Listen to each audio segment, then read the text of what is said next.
So దీనికి కంటిన్యూషన్గా నీ friendship వల్ల మిగతా వాళ్ళ గేమ్ స్పాయిల్ అయిందా బ్రో? మిగతా వాళ్ళ వల్ల నీ గేమ్ స్పాయిల్ అయిందా? ఎవరి వల్ల ఏమీ కాలేదు డార్లింగ్. మనం ఆడేదాన్ని బట్టే ఆట ఆడతామా లేకపోతే గెలుస్తామా గెలవమనేది మన దాంట్లోనే ఉంటుంది. పక్కలతో మనకేం సంబంధం? ఇప్పుడు చూడు, ప్రియాంక స్ట్రాటజీ ప్రియాంక ఆడుతూ ఉంటుంది, తన గేమ్స్ తనకి ఏదో వచ్చిన రిజల్ట్ ఆడుతుంది. శోభాద్ ఆడుతూ ఉంది, నాది నేను ఆడుతున్నాను. అసలు అత్యధికంగా కొట్టుకు చచ్చింది మేము ముగ్గురమే కదా గేములలో. మాకు మాకే పడతా వచ్చాయి కదా, మరి వేరే ఎక్కడ పడ్డాయి?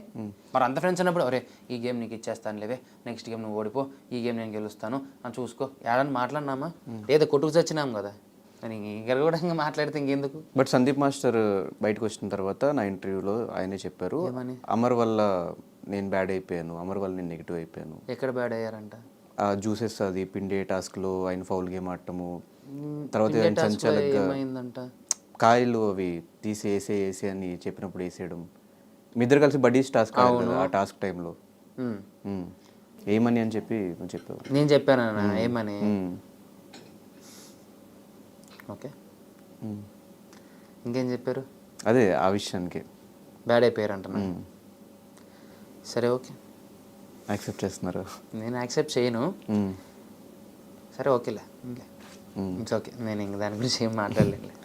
ఓకే, ప్రశాంత్ విషయానికి వచ్చేసి ఫస్ట్ వీక్ నుంచి అమర్ కావాలని టార్గెట్ చేయడానికే చూశాడు అనేది ఒక ఒపీనియన్ ఉంది ఆడియన్స్లో, అది నిజమా అబద్ధమా? ధనుష్, నువ్వు బయటకు వచ్చింది నువ్వు బయటే ఉన్నావు. బయటకు వచ్చిన తర్వాత వాడి వీడియోలు చూద్దాం, నా వీడియోలు చూద్దాం. ఎవరు టార్గెట్ చేశారు? ఎవరిని టార్గెట్ చేశారు అని కనిపించింది. సరే, మా వాళ్ళు టార్గెట్ చేస్తారు లేకపోతే అనుకుందాం, ఎవరిని టార్గెట్ చేశారు అండ్ నేను హౌస్లో దాని గురించి మాట్లాడుతున్నాను, బయటకు వచ్చాక కాదు, హౌస్లో. ఇది ఇట్లా పెట్టు, హౌస్లోకి వెళ్దాం. ఈ విషయం నాకు తెలుసా లోపల ఏమన్నా? తెలియదు, అనిపించింది చేశాను కదా. దాని టార్గెట్ అంటారేంటి? నాకు అర్థం కాదు. గేమ్ ఆడాక వచ్చామా లేకపోతే ఓ పర్సన్ టార్గెట్ చేయకూడదని రాసి పెట్టారా? టార్గెట్ చేస్తే నేను చేయలేదు దాన్ని. నాకు ఇప్పుడు ఒకరికి ఎలా అయితే అనిపిస్తుంది నామినేట్ చేయాలని, నాకు అలా అనిపించి నేను నామినేట్ చేయడంలో టార్గెట్ అని ఎందుకంటారు అంటే, ఇంకేంటంటే బిగ్ బాస్ హౌస్లో నామినేషన్స్లో మనం ఎవరిని నామినేట్ చేయకూడదు. ఓకే, ముఖ్యంగా బాగా బయట ఫాలోయింగ్ ఉన్న వాళ్ళని నామినేట్ చేయకూడదు అయ్యా, ముట్టుకోకూడదు, ఏం ముట్టుకోకూడదు. వాళ్ళు మనల్ని ముట్టుకున్నా పర్లేదు, మనం వేరే వాళ్ళ మీదకి వేసేసుకుందాం. నామినేషన్ చేయడమే తప్పు. నామినేషన్ చేస్తే అది పెద్ద ప్రమాదకరం. ఇవన్నీ బయట మీరు సృష్టించుకున్నారు. నాకు లోపల అనిపించింది స్ట్రైట్ ఫార్వర్డ్, నేను వెళ్ళా చేయాలనుకున్నా, నామినేట్ చేశా. నేనేం చెప్పాలనుకున్నా అది చెప్పా. నాకేమన్నా తెలుసా మీరు బయట ఏమేం చేస్తున్నారనేది? నాకు లోపల నేను ఏ విధంగా ఉన్నానో, నాకు ఏం మాట్లాడాలనిపిస్తుందో, నా మనసుకి ఏది కలిగిందో నేను అదే చెప్పాను. As or good or bad, అది నీకు బయట బ్యాడ్ అనొచ్చు, నాకు అది గుడ్డే కదా.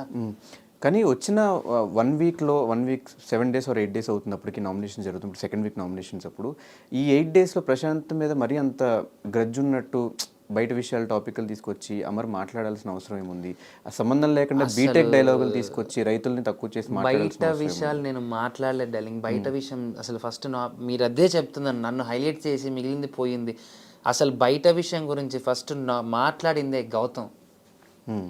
ఒక్కసారి ఆ నామినేషన్స్ని మళ్ళీ చూస్తే పేమెంట్స్ గురించి ఆ మాట్లాడింది వాడి దాన్ని నేను జస్ట్ లింకప్ చేసి చెప్పానే తప్ప నేను చెప్పలే. నేను చెప్పని దానికి, నేను చెప్పిన దాన్ని కట్ చేసి దానికి వేరే తోక యాడ్ చేసి ఏమి చేశారయ్యా ఎడిటింగ్లో, మామూలుగా చేయలేదు. నేను చెప్పలేదు డార్లింగ్, అసలు దాని గురించి నేను తీయలేదు. ఫస్ట్ గౌతమ్ తర్వాత కదా నేను నామినేట్కి వెళ్ళాను. మరి గౌతమ్ ఏం చెప్పాడు? అంతకు ముందు వాళ్ళు ఏం చెప్పారు?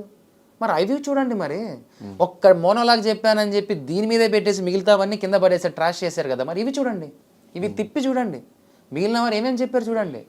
అరే అవునరా, మనకు అనిపించింది చెప్తాము, తప్పేముంది ధనుష్? నాకు అర్థం కావట్లేదు. నాకు అనిపించింది నామినేట్ చేసి చెప్తా, అది నాకున్న రైట్ కదా, అది నాకున్న హక్కు కదా. వద్దు ఇలానే మాట్లాడాలి వీళ్ళతో, కంట్రోల్గా ఉండాలి. ఎందుకు? దేనికి భయపడాలా?